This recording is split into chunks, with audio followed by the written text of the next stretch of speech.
Hey everyone, it's Technolockr here, and I have in front of me the 2015 Moto G or Moto G 3rd generation, and I'm going to show you guys the unboxing and quick setup. Stay tuned.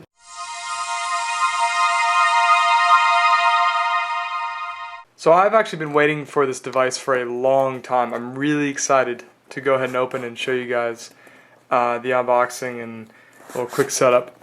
But I actually ordered this phone on August 4th. And it's now August 24th, so it's taken pretty much 3 weeks to get here because Motorola had a problem with their ordering and it was backed up and everything. And so I'm really excited to go ahead and open this because I've been waiting for this thing for a long time. So let's go ahead and get started. Ooh, they have an easy pull tab. Thank you, folks. So let's see here.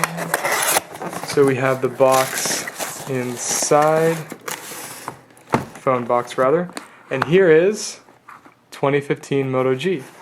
So I know there's a lot of glare from the sun behind me here, but I'll go ahead, and there's actually something else in here. The only other thing in here in the cardboard box is the confirmation, so the packing list. So that's it, and then there's like a little bit of soft padding so it won't get totally damaged. Besides that, it's a pretty big box for the size of the smaller box inside. So let's go ahead and get this guy open and see what she looks like. So we got some plastic around here. Go ahead and just take this off quick.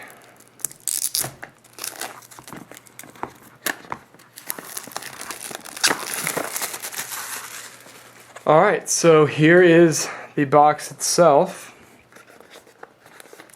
It's a cool little box with the purple Motorola logo, and I like the way it looks. It looks pretty simplistic, and let's go ahead and open her up. So I'm guessing you grab, oh, here we go, there's a tab up here. No. Oh, okay, you grab the sides. Ha, okay. So you grab the sides, ooh, and there's the device itself. Wow. Okay, wow, this is a lot bigger than I thought it was going to be. The screen is 5 inches, but man, I'm surprised at how big this thing actually is. So, so here's the Moto G right here. I'll set this off to the side just so we can look at what else is in the box. I'm sure since it's a Moto G device, there's not going to be a whole lot else. So I guess I got a white power adapter. Interesting. I don't remember if you could pick which color, but I got the white one, so here it is. And we have the README Motorola packet with basic information about how to start up and set up the phone, and I'm sure how to, yeah, like put the power cards and or how to power on the device and put the SIM cards in, and SD card if you have one, and the warranty and the safety guide, something that I would never read. So those are those two things. Put in the box, put it off to the side, and with this other piece, oh, this is explaining how to make sure that the device is fully popped in so that you are water protected. So this is the device. We'll go ahead and peel this off, and I know a lot of you will like the sound of this, so let me get it up close. Sounds pretty cool. So here's the screen protector. I'll put it off to the side, and so all we basically get in the box is the phone and the charger. Now, I want to go ahead and open up this charger and actually see what the amperage rates are like. Because I've heard that this phone takes a long time to boot up, and I want to see, or not boot up, charge. I want to see why that is. Maybe the charger's low amperage or something like that. So let's see, we have, and let me see if I can get this focused up here. If you can read that, it says the output is 550 milliamp hours. It's hard to read that. So that I could totally see how that would be a very slow charger. So I think in order to cut costs, Motorola put this charger in the box, and there's also no removable USB tip. So that's kind of all you have is this to charge, and that's it. Yeah, I'm again not sure why I got the white one, but there we go. So the model I got was the 2 gigabytes of RAM, 16 gigabytes of storage version with the black back, and you can see it's already getting fingerprints, and the red accent here. So I really like the red and the black. It looks very cool.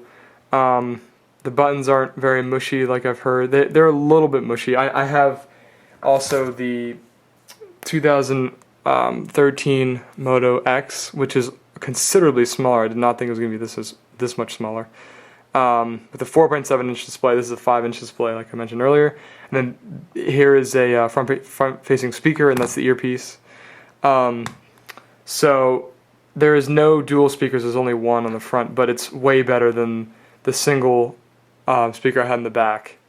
And yeah, this phone I've had for 2 years, and I'm ready to kind of get rid of it. So now let's go into why I bought the device. So I bought the device because I wanted to get rid of this phone, because I've had this phone for 2 years, and I've had the Lollipop update to 5.1, and it's just getting really slow. And this phone was $220 unlocked, and I don't have to go through AT&T, nothing like that. AT&T is the carrier I use. So I figured I might as well just go pick one of these up, because I can sell it a little bit later if I don't love it after a couple months, and get the Nexus in the winter, or fall when that is released and starts to come out. Because that's the phone I really want, is the next Nexus 5. But this device seemed like a pretty good replacement until then. So that's why I bought the device. And also I didn't buy the Idol 3 or Zenfone 2 because I love Motorola and their software suite, like Moto Display and Moto Actions and all that. This doesn't have the voice activated like OK Moto X feature, which I actually had to turn off on this phone because it was getting very slow and we would activate at random times. So these are the two devices together. I also have with me the Sonim XP7. This device is very rugged. I actually really like this one too. I might make a video on this one if you guys want me to. And you can see the thickness is very different. This is a really thick phone, but it also can take quite a beating. So those are those two phones compared. And so yeah, let's just go ahead, I guess, and boot it up and see what it looks like. So let's see if it has okay, so it does have some juice. So the screen, I'm already noticing, is really good for the price. I mean, honestly, for what you're paying for this device, you're really getting honestly close to a flagship experience, if not a lower end flagship experience. So let's get starting up. So here we go. That was actually a very quick boot. So here's the start screen. It says welcome, English, United States, yes. My network. I'll go ahead and do the password off camera. So I'm typing, and the buzziness is actually the haptic feedback is very responsive, and not quite as sharp as my Moto X 2013, but that might have been another place where they cut costs, Motorola, because they might not have a ton of money to put into this phone, which they don't, because for honestly what we're getting here is very, very good for the price. So let me wait for this for a second. I'm not sure why it's saying wait for your Google Google account to kind of set it up. Oh, I think it might actually be signing into the account that I bought this phone with, which would be very cool. Here we go, just a sec. So let me go ahead and turn this off and kind of show you around the phone. So the front here, we have our earpiece, which I already explained, the front-facing camera. Down below we have our speaker grill, which is a front-facing speaker. I'm very happy about that because, like I said before, the back-facing speaker was very annoying on the other phone. And I can already see that it's kind of getting a couple little pieces of dust in there, so that might kind of be annoying. But anyway, with the black model I got the black back. So I guess around back here we have, oh, also this is the 5-inch 720p display, which you might look at and go, oh, that's so low pixel density. It's 294 pixels per inch. But honestly, it is very good so far from what I've just seen. So anyway, around back we have this textured back, which, if you can hear that, it makes a very interesting feel in hand, and honestly, very grippy now that I'm using it. I've used the Moto X 2013 with the case the entire time, this very light Griffin case. But I might not even need a case for this phone. So we have here the red accent on the back with the dimple, not near as pronounced as the old phone, but it's still there. We have the dual, I think that's a dual flash. Yep, looks like a dual flash with 13 megapixel f2.0 aperture autofocus camera that's supposed to be much better than the older phones, which I'm very excited to take a look at because the Moto X 2013 has a good camera at times, but a lot of times it's not that good. So that's the back. Along the right we have our power and volume rockers. The power is kind of perforated, so you can kind of rub your finger against it and it feels different than the other buttons. So that's nice. I didn't have that on the old phone, even though I had the case. And around the left side we don't have anything, but we do have this texture that feels way more premium than it looks. On the bottom we have our micro USB port for syncing and charging. And on the top we have our headphone jack and microphone. So I actually do like the headphone jack up top. A lot of people don't, but I like the headphone jack up top because when I'm in the car, for example, I can plug in my aux cord and it'll be facing upwards rather than coming out of the bottom. And yeah, that's kind of what we got. So in order to put the SIM card in the micro SD card, we have to take this off. So I think there's a little slot down below. We can try to peel off the back. Wow, this is a lot more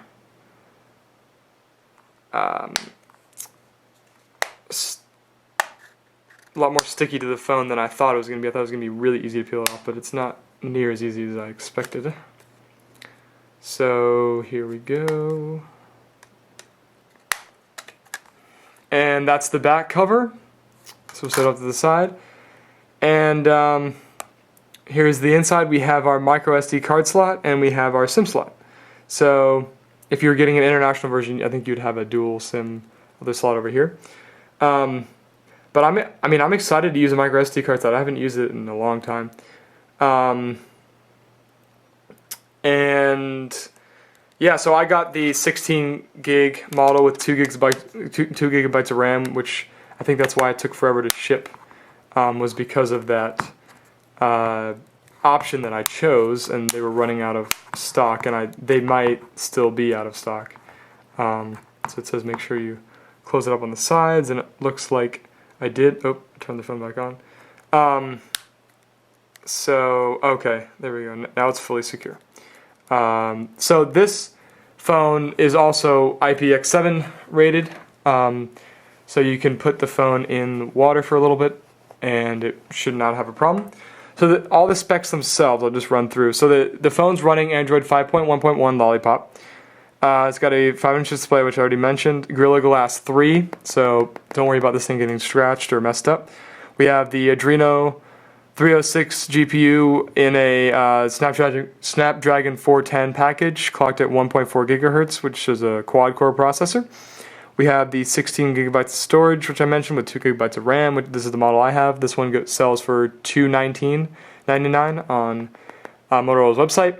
And the other model is the 8 gigabytes of storage with 1 gigabyte of RAM, and that sells for, I believe, $179. So that's that right there. We have that 13 megapixel camera that shoots 1080p video at 30 frames per second. The front camera is 5 megapixels, which is, again, a big upgrade over the old phone. 2,470 milliamp hour battery, that's also an upgrade, and that'll be good. I've heard the battery life on this is incredible, which I really need because the battery life on the other phone is really bad. It supports bands for T-Mobile and AT&T in the US. I believe AT&T LTE is supported as well as T-Mobile. I think there's going to be another phone released for CDMA carriers like Verizon and Sprint. I've heard Verizon has problems activating phones, but I don't have that model, so I don't have to worry about that. We have the Bluetooth 4.0 with Wi-Fi N capabilities, not AC, and only single band, which kind of makes me a little bit annoyed, but that's probably another place where they had to cut costs. So I'm sure it'll be alright.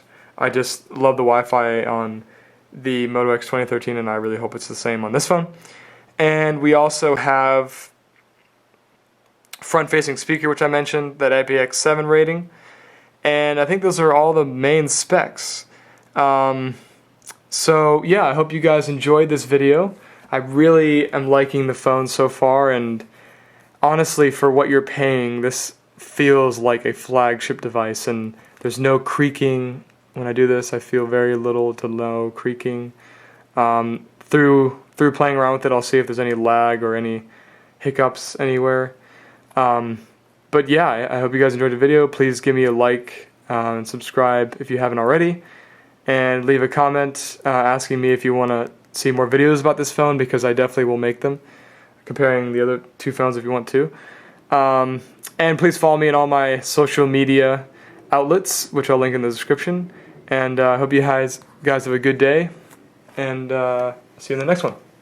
See you.